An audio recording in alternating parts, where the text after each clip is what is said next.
Bueno, habían quedado planteados los deberes. Vamos a tratar de repasar si esta situación es simplemente conjuntural o si en realidad hay que esperar algunos coletazos más.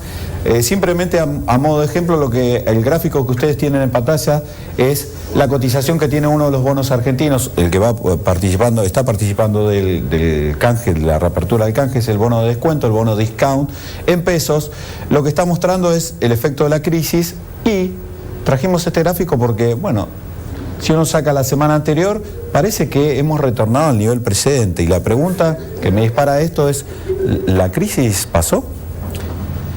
Yo creo que no, digamos, que estamos en un estado inicial todavía. Los anuncios del Banco Central Europeo y de la mayoría de los líderes políticos en Europa del fin de semana tendieron a parar el pánico y en ese sentido dar una señal de estabilización, pero compararon tiempo y ahora todavía queda hacer los deberes. O sea, el problema sigue ahí. Parece que el Banco Central Europeo va a tomar un poco un rol más activo y eso realmente es un gran cambio porque hasta ahora venía sus objetivos básicamente concentrados en el control de la inflación. Hoy aparentemente va a empezar a incluir algunos otros objetivos, pero yo creo que ahí en lo que parece una salida a la americana, ¿no es cierto? Porque se pone del lado repite la política que tomó la Reserva Federal en la crisis de Estados Unidos, ¿no es cierto? Sí.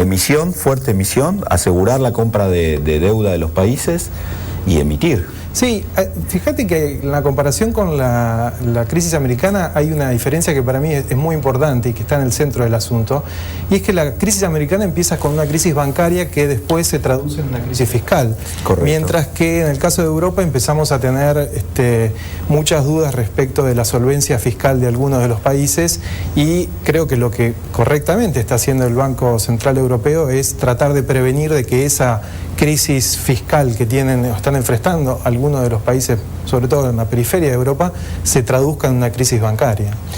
Gustavo, ¿coincidís? Coincido, la crisis está transcurriendo todavía. El resultado final de toda esta mega inyección de liquidez y garantías que anunció la Unión Europea junto al fondo estará por verse. Los problemas de fondo son los insostenibles, desequilibrios acumulados tanto a nivel fiscal como de deuda, y quedará por ver qué nivel de calma genera sobre los inversores, teniendo en cuenta que no es el primer paquete, van dos paquetes anteriores de 45.000 millones de euros, 110.000 millones de euros y este último 750.000 millones de euros, con efectos que duraron apenas un día, por lo menos en términos de tranquilidad para mercados y de estabilidad para el euro. Mi pregunta es, o la conclusión que saco, ustedes dicen que en el diagnóstico entonces la receta está bien hecha, la duda es, bueno, si las dosis después se van a aplicar. Ya, la inyección de liquidez es correcta, queda por ver la implementación respecto a la solución del problema de fondo.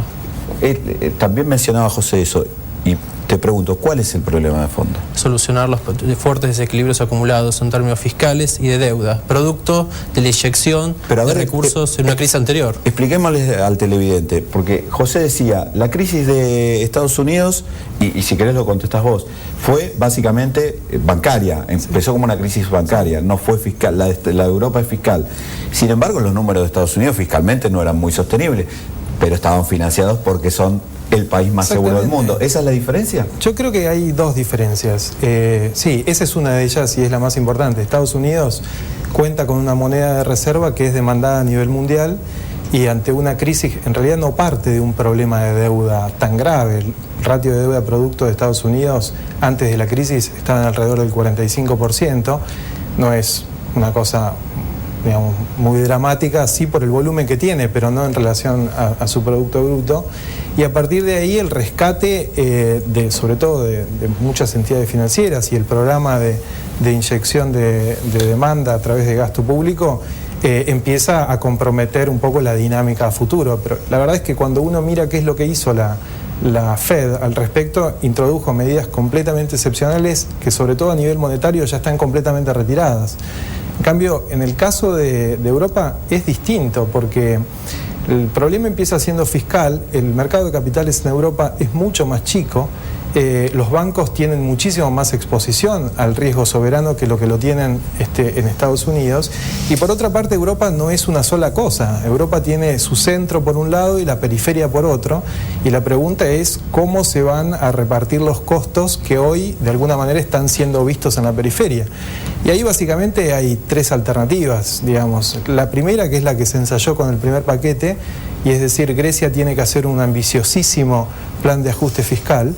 Eso de alguna manera resolvía el problema de liquidez, pero era bastante poco creíble. Creo que las manifestaciones sociales que vinieron pocos días más tarde dieron cuenta de ello.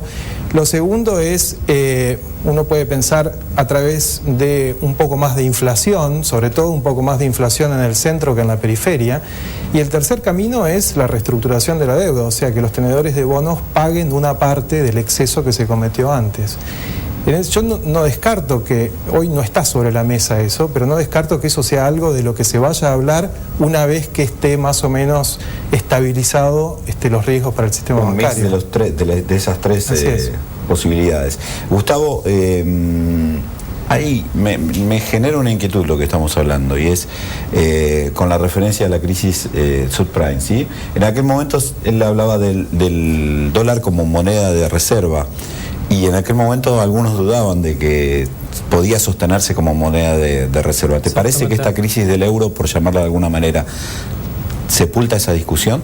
No sé si la sepulta, pero la deja en un freezer, digamos. Cada vez que hay una crisis que ha demostrado que los inversores se refugian en el dólar y en su deuda, en la deuda americana, como refugio de valor. Se está viendo el corrimiento fuerte de tasas a la baja que está viendo los bonos americanos y la fuerte apreciación que está teniendo el dólar con respecto a las monedas centrales y también emergentes, por lo cual queda demostrado una vez más que el dólar sigue siendo la única moneda de reserva realmente que hoy por hoy existe en el planeta. En el próximo bloque, si les parece, vamos a tratar de ver qué implicancias puede tener esto en la economía argentina y lo que habíamos prometido, tratar de darle algunos tips, algunos consejitos al televidente para ver, bueno, cómo se tiene que manejar en el caso de que sea un inversor, en el caso de que sea un consumidor o en el caso de que esté por viajar, bueno, cómo se tiene que manejar frente a esta situación, ¿les parece? Perfecto. Acompañanos.